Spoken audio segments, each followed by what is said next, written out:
नमस्कार, मैं हूं राजू सिंह और नो पॉलिटिक्स के एक और एपिसोड में आप सभी का एक बार फिर से स्वागत है। सबसे पहले हम चर्चा करेंगे मोहन भागवत जी के हालिया बयान पर। जी हां, आज ही के दिन मोहन भागवत जी ने यह स्पष्ट कर दिया कि आने वाले समय में हिंदुओं के विषय में उनकी क्या राय रहेगी, क्या विचार रहेगा, उनके लिए क्या एजेंडा रहेगा।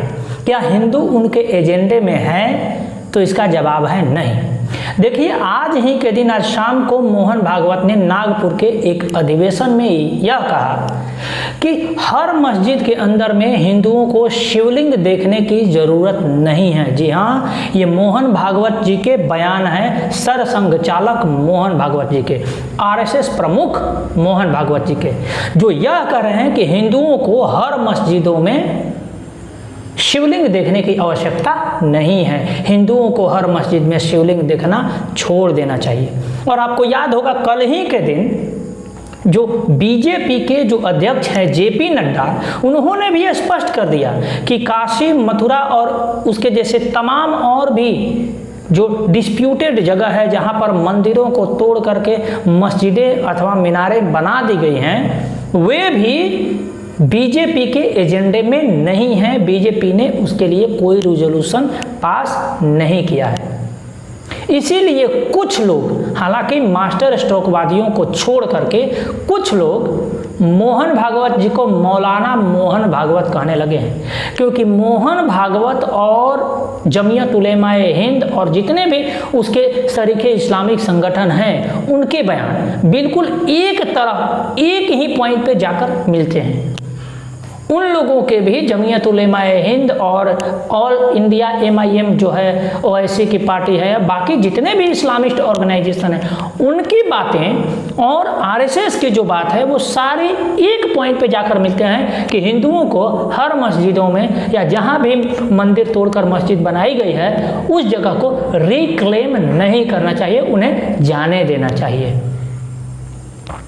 अब जेपी नड्डा हो अर्थात बीजेपी हो चाहे आरएसएस हो, ये खुल के अपना एजेंडा बता रहे हैं, फिर भी हिंदू इनको अपना नेता और अपना संगठन पता ना क्यों मानते हैं, या हिंदू इनका विरोध करना नहीं चाहता, या हिंदू वो फील गुड वाली भावना में जीना और मरना चाहता है। हिंदू आराम से कट के मर जाना चाहता है, लेकिन अपने से सामने आकर विरोध नहीं करना चाहता। उसके लिए एक सामने वाला चाहिए, और सामने वाला आपकी लड़ाई नहीं लड़ेगा। सामने वाला भी पल्ला झाड़ करके उन्हीं लोगों के बीच में जा बैठा। अब हिंदू अपनी राय खुद बनाए और उन्हें क्या करना चाहिए इसके बारे में खुद सोचे। अब आज ही के दिन जम्मू कश्मीर के कुलगाम में इलाकी देहाती नाम के एक बैंक के मैनेजर की उसके केबिन में घुस करके गोली मार दी गई। उसका सीसीटीवी फुटेज भी आ गया है, आप देख सकते हैं। और इसके न्यूज़ पर अभी चर्चा हो ही रही थी कि शाम को एक और खबर आ गई उसी कुलगाम से, जहां पर ईंट भट्ठों में काम कर रहे 2 हिंदुओं को गोली मार दी गई, जिसमें एक की हालत बहुत ही नाजुक है। अब सरकार कहती थी कि जब 370 हट जाएगा तो सारा मामला जो है वो शांत पड़ जाएगा, कश्मीर शांत हो जाएगा। परंतु ये शांत होने के बजाय पुनः एक बार फिर से अपना सर उठाने लगा है। हालांकि पिछले 3-4-5 सालों में इस तरीके से टारगेटिंग किलिंग्स नहीं होती थी, लेकिन अब चुन चुन कर हिंदुओं को मारा जा रहा है। और इसके डर से घाटी के हिंदू कश्मीर छोड़ने के लिए उतावले हैं और स्टेशन पर बहुत भारी भीड़ लग गई, गाड़ी पकड़ करके भागने के लिए हिंदुओं की। सरकार हर बार यही कहती है कि यह एक पॉलिटिकल मसला है, यह एक राजनैतिक विषय है कश्मीर का मामला, परंतु दिखता ऐसा नहीं है। जबकि जितने भी संगठन है वहाँ काम कर रहे हैं जम्मू कश्मीर में धरातल पर, चाहे वो एकजुट जम्मू हो अथवा पनून कश्मीर हो, जितने भी वहाँ पे काम कर रहे हैं कश्मीरी पंडितों के लिए, उनका कहना है कि ये पॉलिटिकल मसला है ही नहीं, वहाँ पर जिहाद चल रहा है। जी हाँ, जिहाद। परंतु हमारी सरकार को वहाँ एक पॉलिटिकल मसला दिखता है। यहाँ के गृह मंत्री वहाँ जाते हैं तो वहाँ पे सूफिज़्म की बात करते हैं, वहाँ पर टेररिज्म और चल रहे जिहाद के बारे में चर्चा नहीं करते।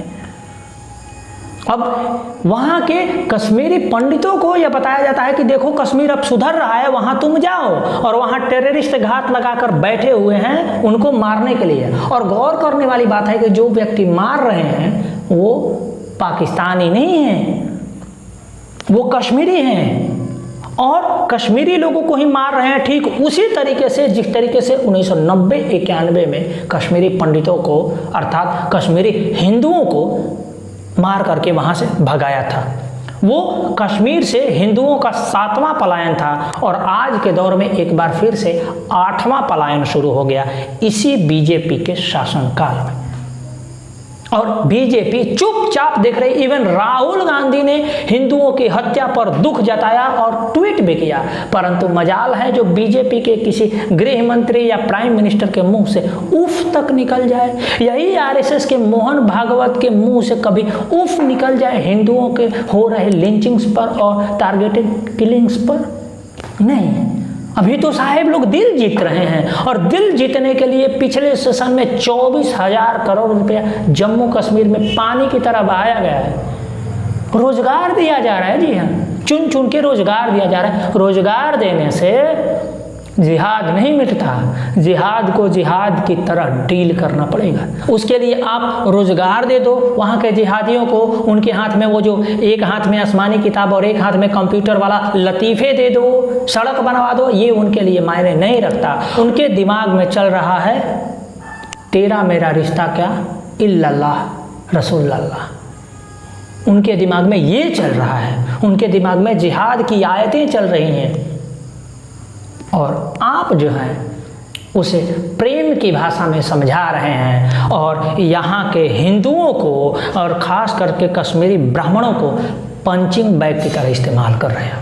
इसलिए ये बात ध्यान रखने वाली है कि जिस देश का राजा अपने दुश्मनों से प्रशंसा का भूखा हो जाए उस देश की यही स्थिति होती है और हिंदू हमेशा पंचिंग बैग की तरह इस्तेमाल होते रहेंगे। इधर से सरकार कहेगी कि सारा मामला ठीक हो गया है, तुम जाओ, और उधर से आतंकवादी आप ही के लिए घात लगाकर बैठे हुए हैं। बाकी आप क्या समझते हैं इन सारे मुद्दों पर हमें कमेंट बॉक्स में अवश्य बताइएगा, लेकिन मास्टर स्ट्रोकवादी अपना मास्टर स्ट्रोकवाद यहाँ पर नहीं दिखाएंगे।